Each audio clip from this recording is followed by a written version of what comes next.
नमस्कार, मी सचिन गव्हाणे आपलं स्वागत करतो न्यूज टॉप 9 या बुलेटिनमध्ये। बुलेटिनची सुरुवात करूयात मोठ्या राजकीय टॉप 9 बातम्या। अमित शहांच्या नेतृत्वात महायुतीची बैठक संपन्न। शिंदे फडणवीस अजित पवारांची हजेरी। मित्रपक्षांना सन्मानजनक जागा देणार। मुंबई एअरपोर्टवरच्या बैठकीत अमित शहांचा शब्द। विधानसभेला सन्मानपूर्वक जागा वाटप होईल यासाठी अमित शहा योग्य लक्ष घालतील। सुनील तटकरेंकडून विश्वास व्यक्त। मुंबई दौऱ्यावेळी केंद्रीय गृहमंत्री अमित शहांच्या बैठकांचा सिलसिला। जागा वाटपावर चर्चा झाल्याची माहिती। शहांनी शिंदे फडणवीसांच्या घरी गणपतीचंही घेतलं दर्शन।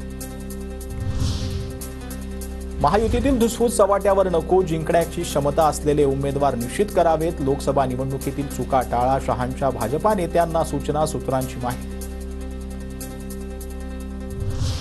राज्यात 125 जागा जिंकण्याचा भाजपचा संकल्प। जवळपास 50 जागांवर भाजपला विजयाची खात्री। उर्वरित 75 जागा जिंकण्याची जबाबदारी प्रमुख नेत्यांवर। सूत्रांची माहिती।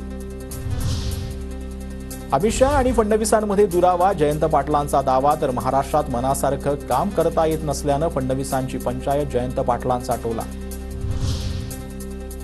नागपुरात ऑडी कारची 2 कार आणि एका दुचाकीला धडक। बावनकुळेंचा मुलगा संकेत बावनकुळेंकडे विरोधकांचं बोट। एफआयआर मध्ये बावनकुळेंच्या मुलाचं नाव नसल्यानं विरोधक आक्रमक।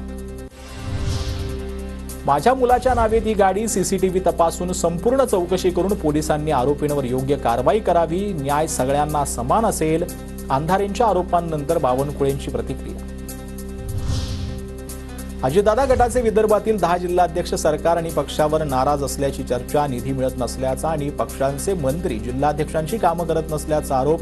विदर्भातील अध्यक्षांची नागपुरात तातडीची बैठक।